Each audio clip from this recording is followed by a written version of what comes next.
interwebs, it's JackitK, and welcome to the next edition of the Kygore cast. Name tentative still, I guess. So I'm not sure why I decided to do a podcast again this weekend. Well, I do know, but unfortunately it's not Pokemon Go related. Still, since I got the urge to talk, I will go through all those details. Today I'm going to go over some of the latest news that's dropped, including the latest event in the game. And then talk a little bit about E3, because, I don't know, I've just had the itching to talk about E3 all of a sudden. So why not do it? First and foremost, as I was checking Niantic's blog, I noticed that there's actually been a new Safari Zone announced in Germany. The Pokemon Go Summer Tour kicks off in Westfalen Park, or Westfalen Park, in the city of Dortmund in Germany.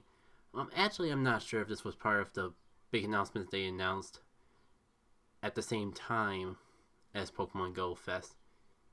But it's a thing. It's one of the largest inner-city parks in Europe, and there'll be lots of scenic sights to take in, Pokemon to walk around, lure modules activated all day, with special 2-kilometer eggs from the stops that you spin within the park. Then wild Pokemon like Unknown and Corsola will be appearing in the wild. 2 Pokemon that I actually don't have on my decks yet. And I don't think they're 2 Pokemon you can easily find in Europe in general, so that's really great for them. There's not going to be any raids or gyms inside the park, but apparently you can head outside. Looking at the vlog, they say, I quote, "But nearby areas will hold even more adventure for those keen to battle powerful raid bosses." I'm not sure if this means there are going to be actual raid bosses of the surrounding area added for this event, or that's just the game developer's way of saying, this event is exclusively for walking around and catching Pokemon. If you want to raid, you're going to have to do elsewhere. Either way, they do make it clear that you're not going to be able to raid within the park. There's also going to be stuff outside of the game happening in this park as well, including opportunities to charge up and get snacks and plenty of photo opportunities. There's more details on the event website, and that's basically what it boils down to for that. This is a good time for me to bring up something about the whole Pokemon Go thing that I kind of like. I kind of wish the US got these Safari Zone events rather than Go Fest. Go Fest is supposed to be the bigger one, but with what happened last year, I have my doubts. And I don't know, I just like the format. From what I hear, at least, I like the format of Safari Zones more so. It seems a bit more laid back, not squeezed. A lot of times it's not squeezed into a short time frame. Or like you don't have to buy tickets in advance and go through all the shenanigans that I'm all too familiar with conventions.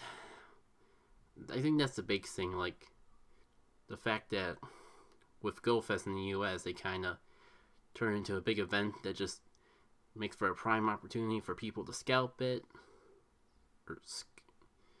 I have to be careful with that because they're scalping in the form of buying tickets and reselling them. And then there's another word that sounds very similar to it that I don't want to accidentally say. That said, though, I kind of wish we got the Safari Zone events here in the US. I would even trade Pokemon Go Fest over to Europe for a Safari Zone, is my point. And actually, it's a nice change of pace to not have a raid focus. I know I'm in the minority with that. And that's probably what perked to Pokemon Go Fest over the Safari Zone, but it'd be nice. The real key thing that's happened recently, though, is on June 7th, just a couple days after I recorded this, they brought back the Water Festival event.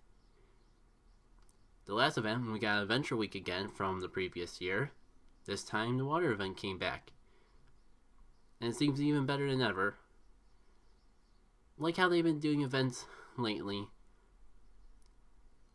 Turns out the research text that we got when our Kuno came into the picture were meant to tie in with this water event going on.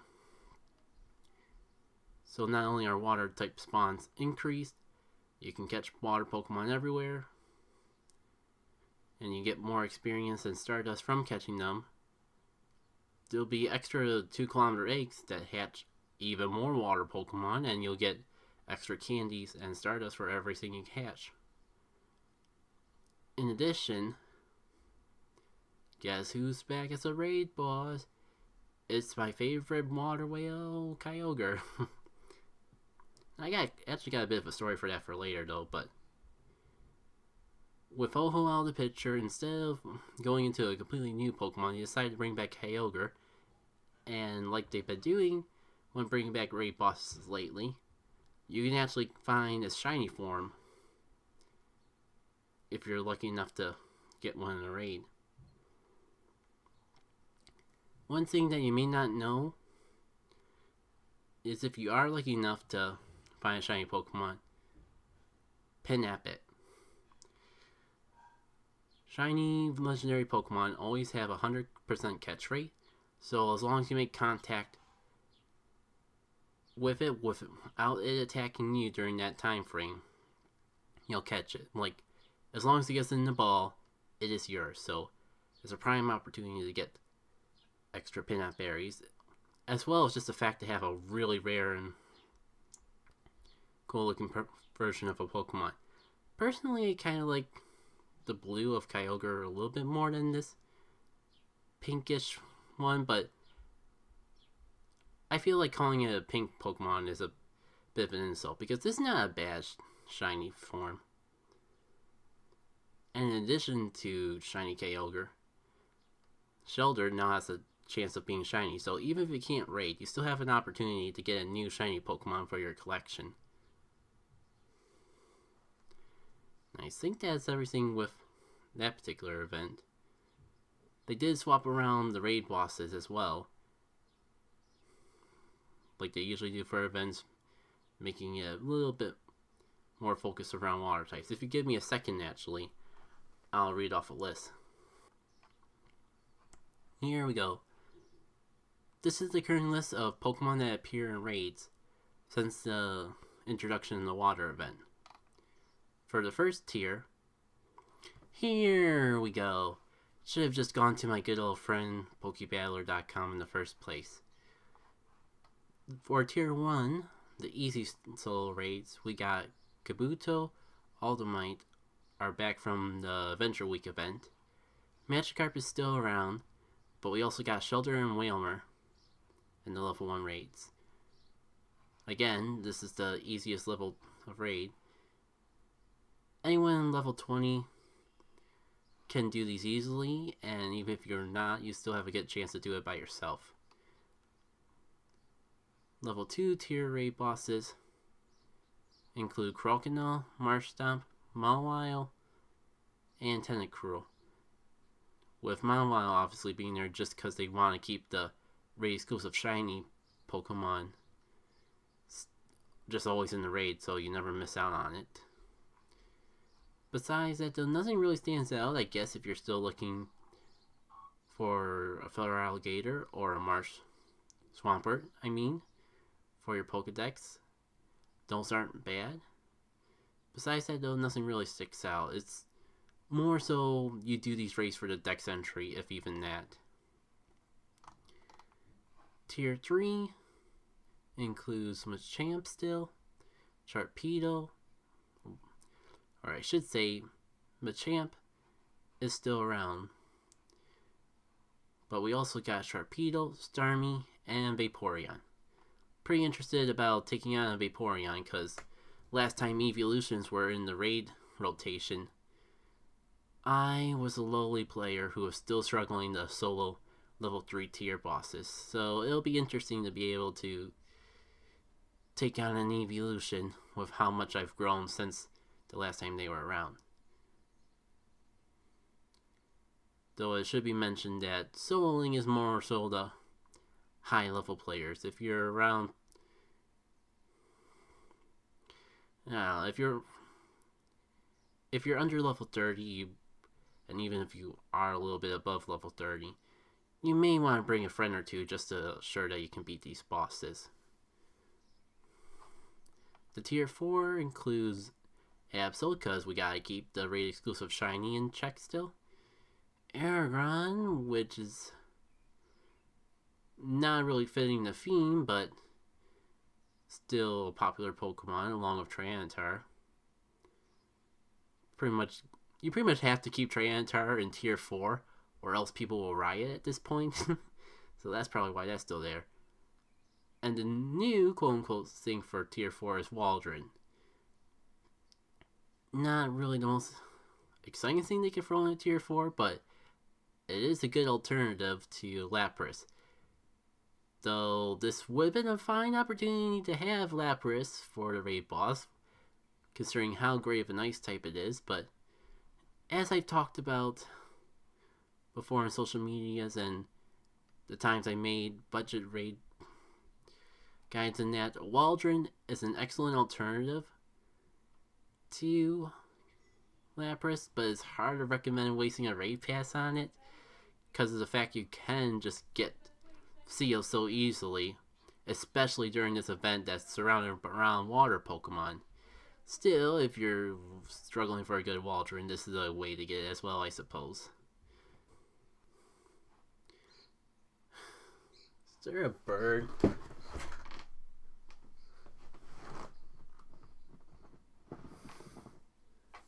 Yeah, you go fly, you little flying... I must constrain myself.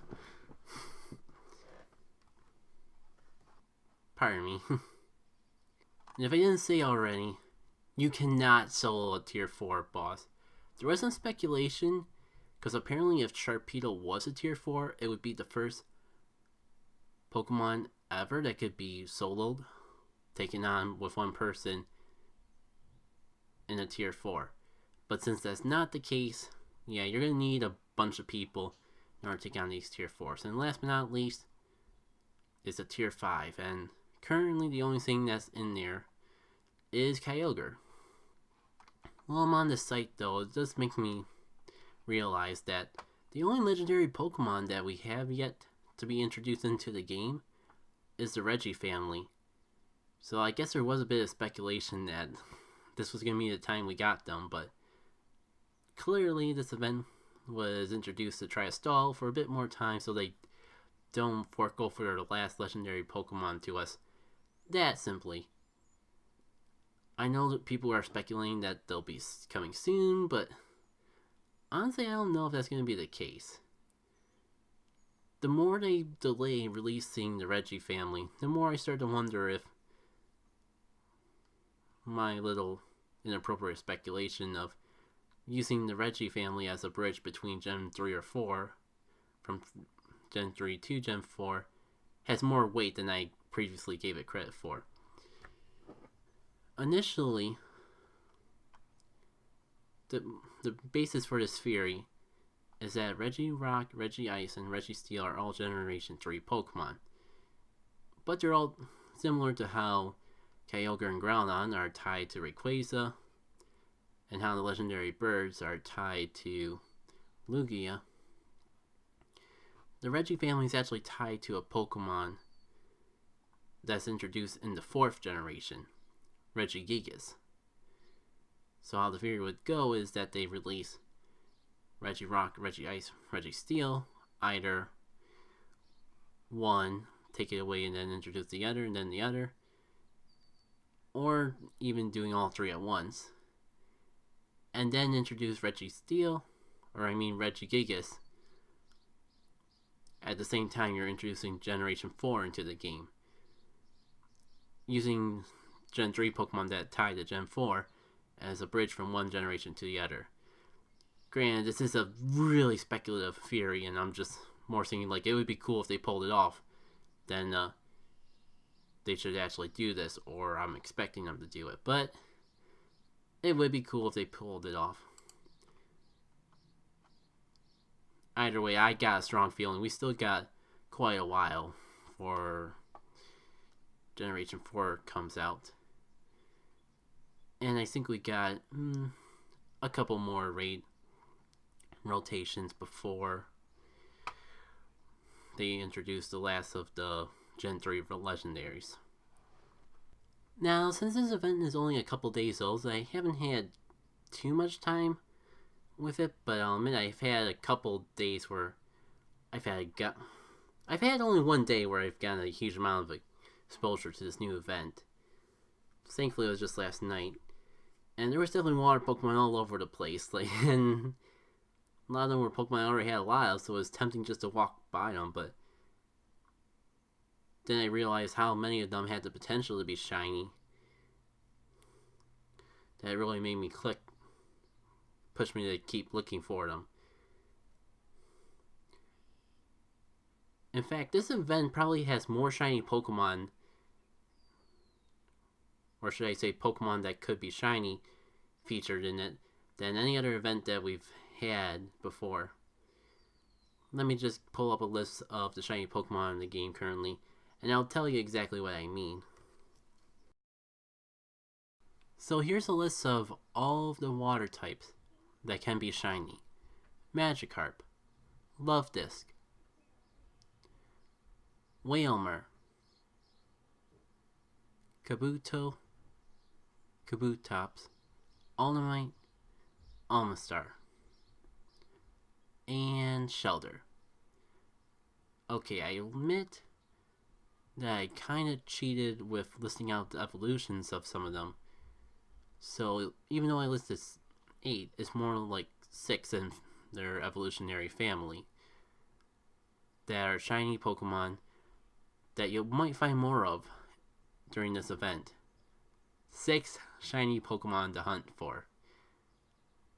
That is more than we've had any raid or any sort of event before it. So this is a very good event for shiny hunting, I'll say that much. And a lot of it's actually thanks to previous events we had and the fact that they're still around. Granted, I'm pretty sure that the featured shiny Pokemon you'll have better odds of finding, aka you'll be more likely to find a shiny Shelter than you will the other shiny Pokemon that I've listed. But contrary to the belief of some, just because it's not their time in the sun anymore, once a shiny Pokemon gets released, you always have the chance to find it in the wild somewhere. So yeah, keep your eyes open. There's a lot to look for, even if you're not raiding. But if you do have the opportunity to raid, the whole concept of raiding made me completely forgot about that number 7 Pokemon that you can find during this event. Shiny Kyogre. I'm gonna apologize here and now, because I know just bringing up the concept of raiding would be salt in the wound for people who have a hard time getting a group together to raid. However, there's good news out of this. As I said, Shiny Kyogre does have a 100% catch rate, so if you've struggled to get a Kyogre in the past, let me know that if you are lucky enough to find a shiny Kyogre, you at least don't have to worry about it running on you. Unless you're really bad at throwing your balls. But, I mean, point being, just the fact that shiny Kyogre is in the game may slightly improve your chances of getting a Kyogre in general. Because if you are lucky enough to get that shiny, you don't have to worry about it breaking out of the ball. With that said, I wanted to take a look at my Pokemon real quick, because, well, I did a bit of raiding today. I was going out to town, to the town that I normally walk at, just to do one Kyogre raid. And then I got netted into doing, I lost count rate, 2, 3, or probably up to 5.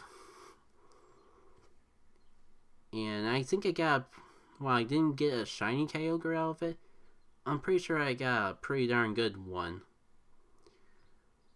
while roaming around the land.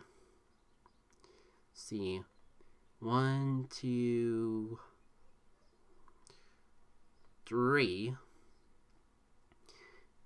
and then I know at least 2 ran on me. So yeah, I did 5 Kyogre raids, caught 3 of them, and I got one here that I think is pretty darn good, and I'm going to do a live IV check live for you guys to confirm my suspicions. I think the raid group actually knew the IV percentage just based off the CP, but I forgot already. So I'm gonna check that real quick. Its CP is 2322, which is really good. I think it is the best CP Kygore that I've caught. Initial check has it from a range from 80 to 98. Gonna put in the appraisal now. Get that in there. It can really battle with the best of them. Its best quality is its attack. Its defense is great too. Its stats are the best I've ever seen, no doubt about it. I got a good feeling about this. Yes, it's a 98% Kygore. Its only non-perfect stat is its HP/stamina, and that's only 1 point off IVY. It's 15, 15, 14 out of 15. That is definitely the best Kygore I got. Kind of makes me feel a little bit bad about the Kygores that I've already powered up. Yeah, before today, my previous best Kygore was a 91%er. And I don't even think it's got perfect attack. Nope, it doesn't even have perfect attack. This Kygore blows the other ones out of the water.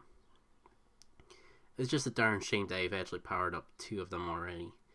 No, I mean, with this event going on, if I do Legendary Raids, I'm only going to get more candy for this Kygore, so it's all good.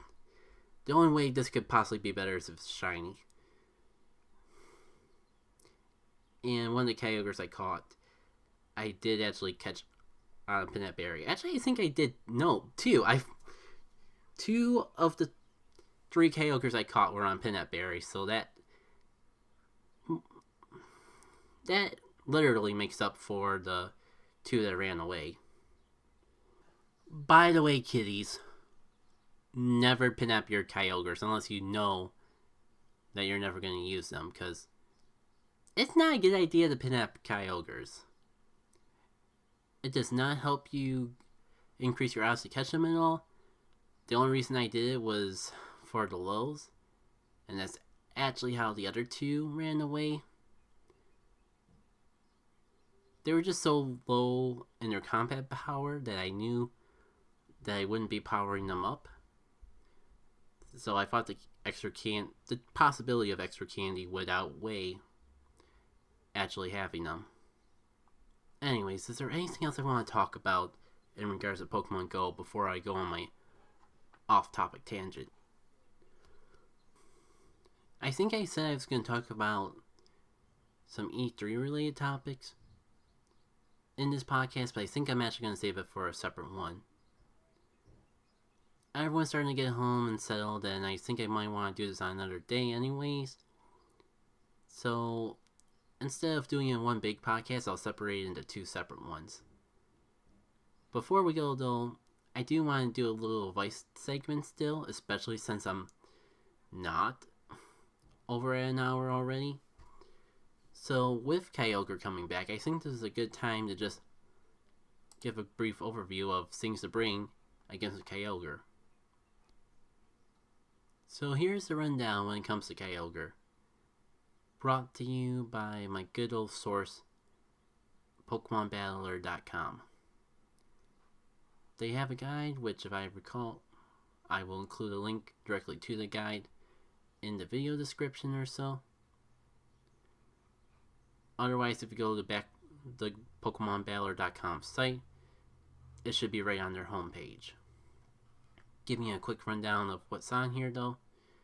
Kygore can have a CP range from 2236 being its lowest to 2328 being its highest.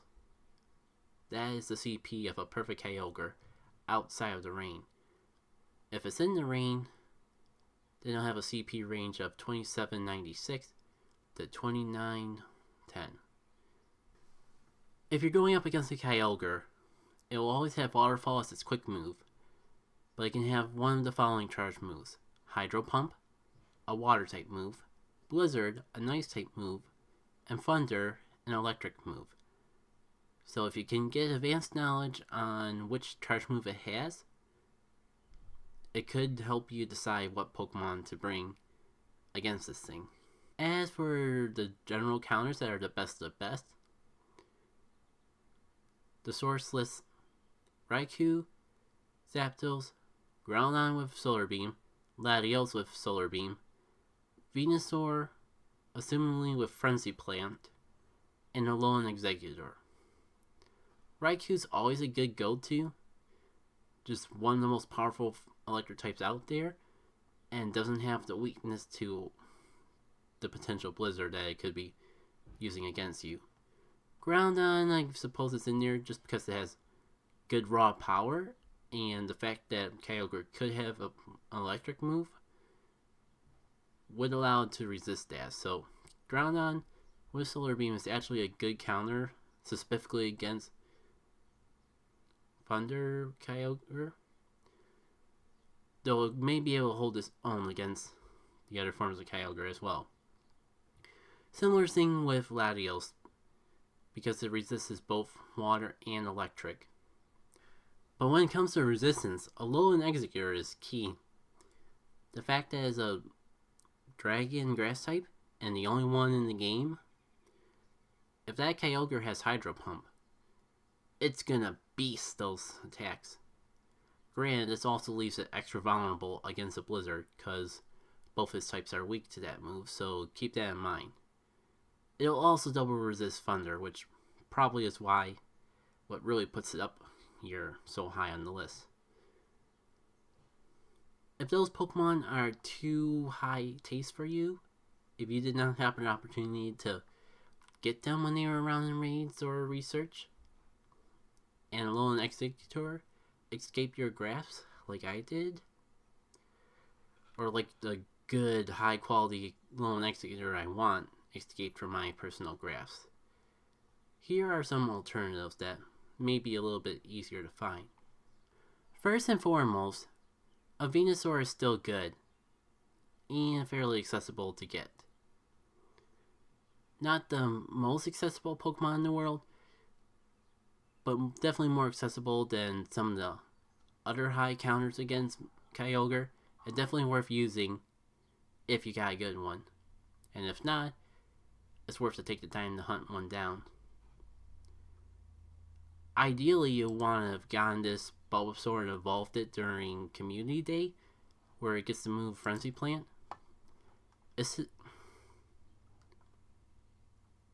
Having Frenzy Plant on your moveset significantly increases how good it is.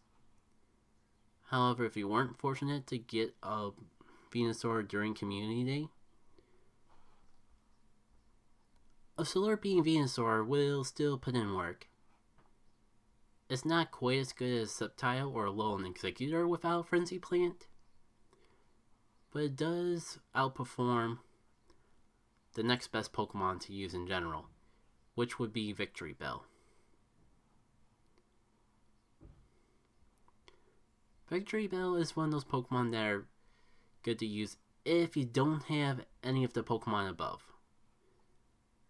which does include Sceptile. If neither a Venusaur or Sceptile are accessible to you,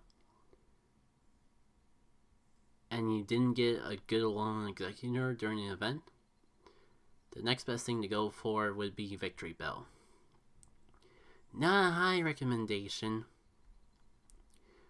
but definitely an easily accessible Pokemon that you should use before a Pidgey or Pidgeotto. With double grass moves, and a type to resist some of the attacks Kyogre can throw at you, Victory Bell is probably one of the first easily accessible Pokemon I would recommend if you don't have access to any of the Pokemon I've already listed. Lilycodal and normal Exeggutor show up on here as well, so if you got either of those, that could be a fair alternative as well. If you're battling in the rain, or just know that you're going up against a electric-based Kyogre, I would highly recommend Jolteon. The only problem with Jolteon is that it's just really frail otherwise, but fighting in the rain or fighting against a Thunder Kyogre, it acts as a good counter on its own. Like, it performs just about as well in the rain against a Thunder Kyogre as a normal Executor would perform against a water move. As always, if there's an evolution that does super effective damage against a Pokemon, it's always a high recommendation of a budget Pokemon in my eyes. So Jolteon is definitely a good Pokemon to consider for your team if you don't have access to the Legends of Raikou and Zapdos. If you somehow don't have access to a Victory Bell, I suppose you could use a Vileplume as an alternative, but considering they're both equally accessible and Victory Bell does have a better overall output against Kyogre, I would only recommend using Vileplume if you have no access to a Victory Bell or even a Shift Tree, because that too will perform better than a Vileplume. And last but not least, if you have none of the Pokemon here, then your strongest electric or grass type will do. If you know you're not going up against Kyogre with Blizzard, and or your Dragon types are significantly stronger than your best electric or grass types, it's worth considering throwing them on your raid team as well.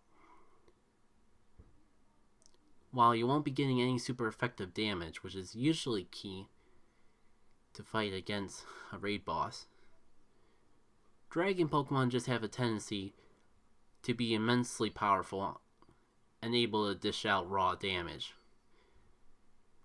So if you somehow got like a Rayquaza or a Latios in a raid you stumble by chance, it's worth considering throwing them on your team, especially if they're significantly stronger than your best electric or grass types. Other ways that you could get a dragon type that might be worthwhile is if you were around during the Dratini Community Day and were able to stock up on Dratini candies during that time frame. Granted, Outrage is still better than the Draco meter that you would have gotten from Community Day, but if you don't have to charge TMs to change that, Draco Meteor could work alright as well. But again, it's most ideal if your raid counter team for Kyogre revolves around grass and electric types. I would only recommend using a dragon type if one, as your last member, as the last slot of your team to act as an anchor, or two, there's a significant difference between the power of your dragon types versus the power of your best electric and water types. Now that'll do it for my edition of the Kygore podcast this particular week.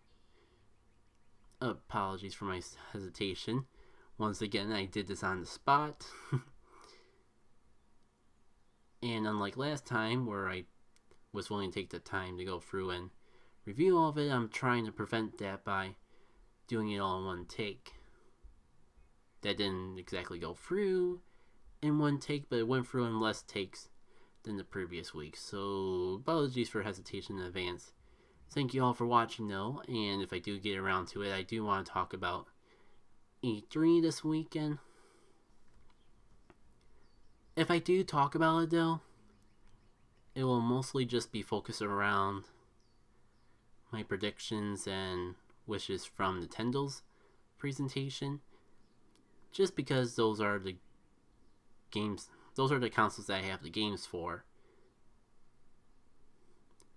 So that's why I feel like I'd be most passionate talking about. Like, I guess I can make predictions for the other guys, but it'd be just like this. I bet EA is gonna release a sports game, and they'll probably let people down because apparently they're presenting as I'm recording this podcast, and I can already see on Twitter that people are disappointed in them. Ubisoft might have some sort of Rabbids game because that's what they like to do, and maybe it won't be as hated since Mario and Rabbids Kingdom Battle did surprisingly well. But probably not. The Rabbids will probably still get hate. As they deserve. Microsoft, is it too early to bet on a Halo game? Because that's about all I know for the series.